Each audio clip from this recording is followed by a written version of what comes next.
Hey everyone, Jason here from Off the Beaten Path. And okay, this is a follow-up video to the last variety trip video where you saw the breakdown on the border track. That happened way back at the beginning of June, so 5 months ago now. I'm making this video because there's a lot of people have asked me questions. What happened? Did you sort it out? Did you figure out what the problem was? Did you solve it? Is it fixed? And until recently, it wasn't. Now, this whole friggin' saga has cost me out of pocket. I've just actually added it up in preparing to make this video. It has cost me out of pocket over $10,000. I kid you not. So let's go through a bit of a timeline from the very start to the very end, which is, the start was on the variety trip back in May, and the end was literally just a couple of weeks ago, where it's now finally solved, sorted, done, dusted. I'll be talking about some stuff that's happened on trips that you guys haven't even seen yet because I haven't edited and uploaded the footage yet, so spoiler alert. Anyway, I figured being a talking head video, only the keen people out there are actually going to watch this. All right, so the very first time that I knew I might have an electrical problem with the Pajero was in late May of 2022 on the variety trip, and you've seen the video where we stopped at Maree, and it was the next morning. We've gone to start the car and it wouldn't start. It wouldn't turn over. It just seemed like the battery was dead. Fortunately, we'd stayed that night in a caravan park. There were other people around. We got someone to jump lead the car and it started, and that was fine. And we got going. We're a little bit sort of hesitant about turning the car off. We drove up to Lake Eyre that day, stopped at the lookout area there. By then, the rest of the Unadilla track through to the Simpson Desert was shut, so through to Mount Dare, so we knew we weren't going there. Had a look at Mount Dare, didn't turn the car off, left it running, and then turned around and drove back past Maree, all the way down to Port Augusta. We stayed in Port Augusta that night, turned the car off, and then was fine. Started fine the next day, no problems whatsoever at all. So the next day was when we went and did Arden Hills. You've seen that video as well. And then camped that night in the Flinders Ranges, looking forward to exploring the rest of the Flinders Ranges the next day. That day, started the car in the morning, had the battery light on, and it was just the battery light. And then very quickly, as we were driving, the dashboard lit up like a Christmas tree. We had flashing lights for the transmission and everything. I'll put that back up on screen just to remind you. And it wasn't looking too good. And I was thinking it was probably definitely more than just potentially a flat battery, because maybe the alternator wasn't working. And just for a little bit more context, I was a little bit doubtful on the battery, only because the mechanic who serviced the car immediately before the trip had left the key in the accessory position for like a week, because they had the car for a week waiting for parts, and completely flattened the battery. And they had started it up and just enough to get it going so that when I picked the car up, I could drive it, but they didn't mention this to me. I drove home, which wasn't that far, and the next morning I couldn't start the car because the battery was dead. So that's why I was thinking it was just probably the battery, that maybe the full discharge from the mechanic had actually killed the battery, and that was why we were having this problem. All the other lights on the dash led me to think it was probably a bit more than that. So we got back to Port Augusta, called into an auto elect right at the end of the day, caught them just before 5, and explained the issue. And they said, yeah, it sounds like an alternator. We would have to look at it. And if it is an alternator, no one in Port Augusta has a Pajero alternator. We would have to overnight ship it from Adelaide. So we were faced with the option of probably 2 more nights in Port Augusta.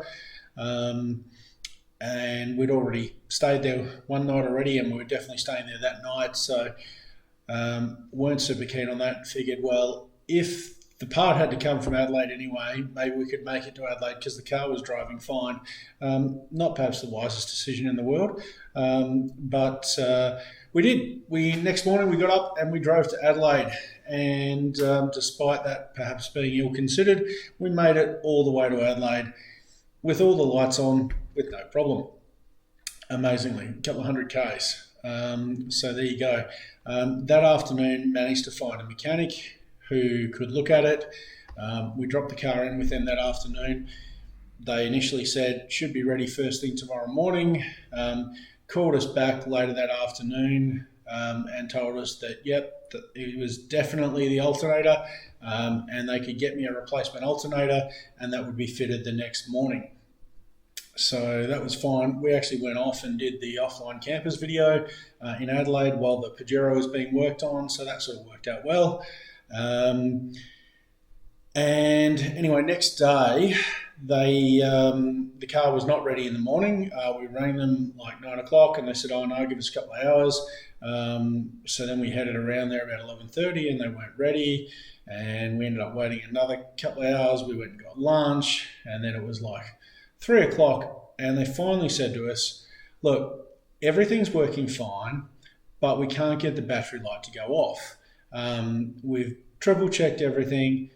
The car's completely fine." And I'm like, "Okay, guys." And at this point, I've stressed to them, from here, we're going to Murray Bridge, and then the next day we're doing the border track. It is a remote track with no phone signal. Is the car going to be okay? I don't want to be stuck on the border track. Yes, it'll be fine. We are 100% sure everything is working correctly electrically, and there is no problems with the car. We know how that went, don't we? So we headed off to Murray Bridge. The car was fine. Started the car up next morning. Car was fine. Battery light was on the whole time, but again, the mechanic in Adelaide had told us that, they weren't 100% sure why that was on, but that it was fine and the battery was definitely charging.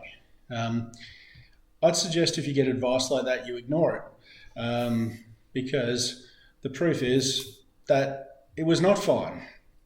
So we headed onto the border track, and the battery light was on, but we're driving the track fine, and then not too long after we passed the Hensley Trig, the dashboard lit up like a Christmas tree again, and the car went into limp mode, and we're pretty concerned as to whether we were going to get out of there or not at this point.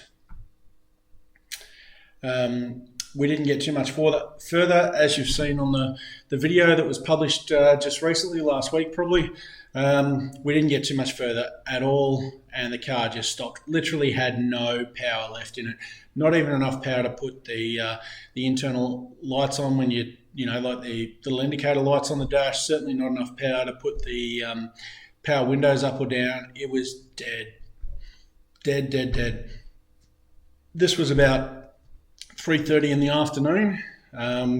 Fortunately, had the Zolio with me, was able to contact my wife, and as I said on that other video, she was able to coordinate efforts to get someone to recover us. Will from Border Towing ended up coming out to get us, which was awesome because we had been told by multiple people that no one will come and get you when you're on the border track. This was a Wednesday, and probably the best thing we could do would be to set up camp and wait till the weekend when there'd probably be a couple of hundred vehicles doing the track, and somebody would probably help us, if for no other reason than we're in the way.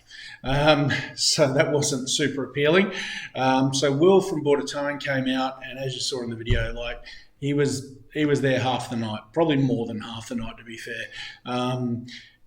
Absolutely would not quit, did everything and more that you could ask to get you out, and eventually got us out, and then being a glutton for punishment after a few hours sleep, then took us further to Naracoorte to a Mitsubishi dealer to get the car looked at, because at this point I didn't really have any faith in random mechanics. And I figured a Mitsubishi dealer should hopefully know what they're doing. and at least have access to the right tools and diagnostic equipment, and a support network of other dealers, and they should be able to figure this thing out. So took it to Naracoorte, to the dealer, and dropped it off there, and from there we made our way back home to Albury. So now talking about costs so far. So the mechanic in Adelaide, that was $765 for the alternator. I might put a bit of a running tally on the screen so you can see where I've come up with this figure of 10 grand. So it was $765, supply and fit replacement alternator. The recovery with Bordertown Towing and subsequent tow to Naracoorte came to $3,770. And look, I was very fortunate in that I'm insured with Club 4x4, and I was able to claim a large chunk of that back through the extra cover that I have with Club 4x4. Might do a video about that if you're interested to see what my claims experience with Club 4x4 was like.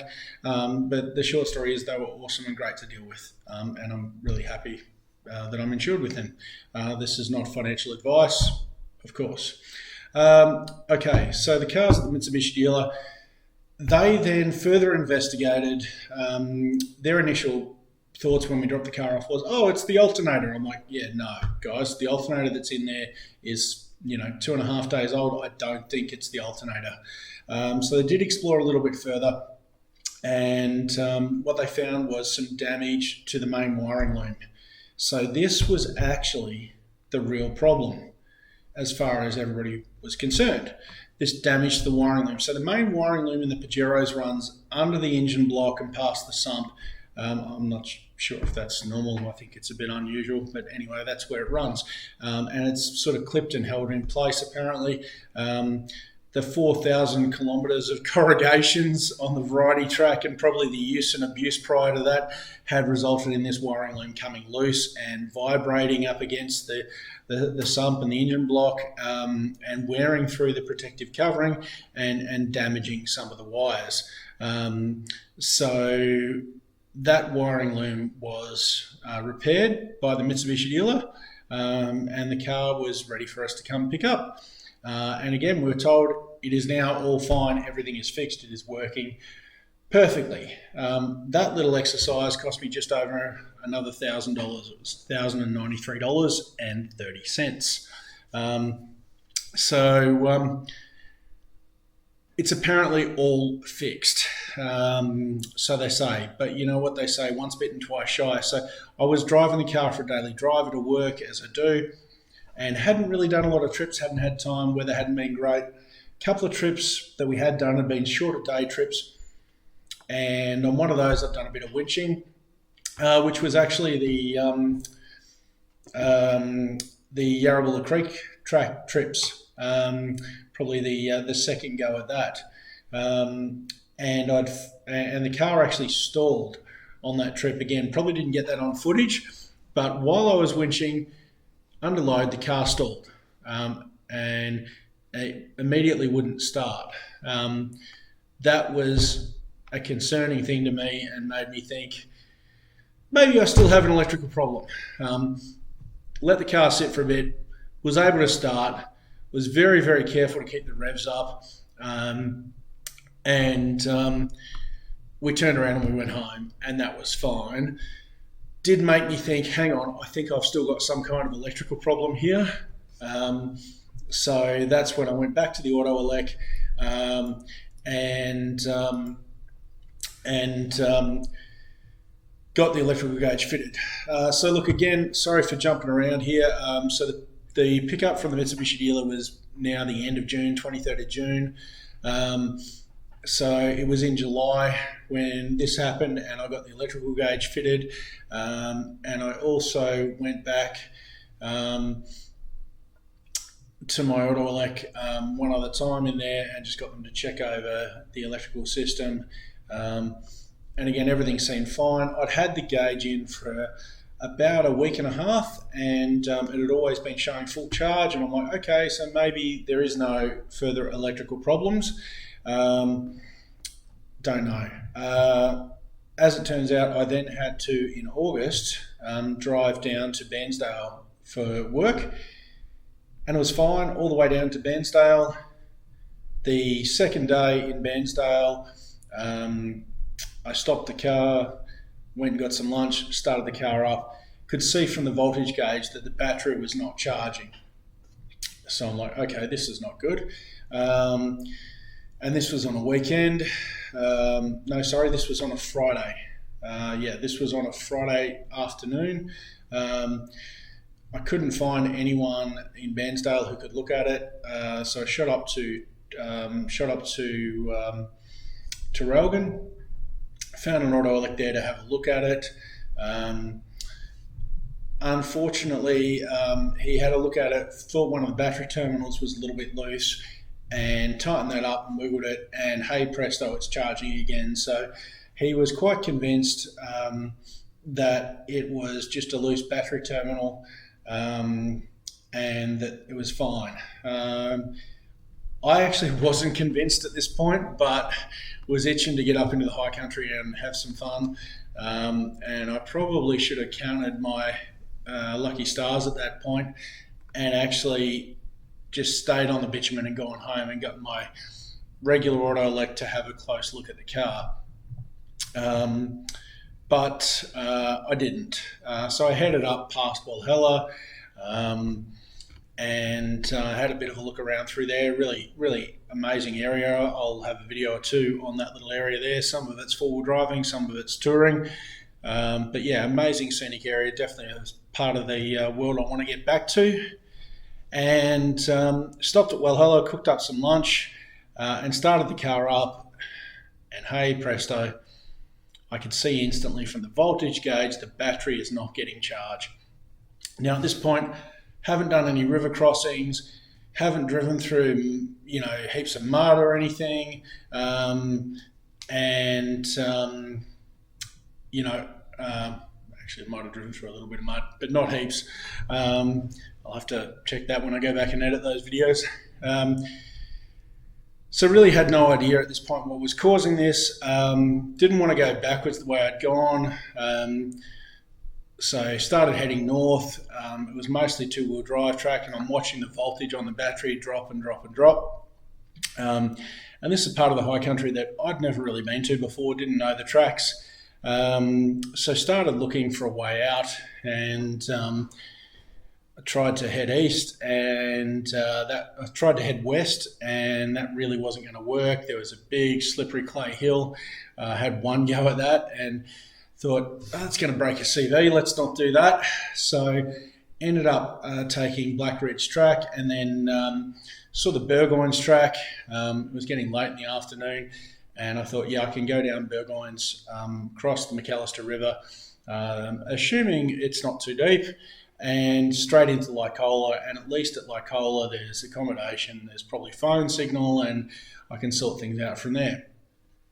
Long story short, down Burgoynes track into the McAllister Gorge, ended up breaking a CV trying to get back out of there. The battery charge ran out, so I'm now stuck in the McAllister Gorge. One broken front CV, vehicle doesn't want to start. Late in the afternoon, there were some young guys down there that helped me get the car down off the track.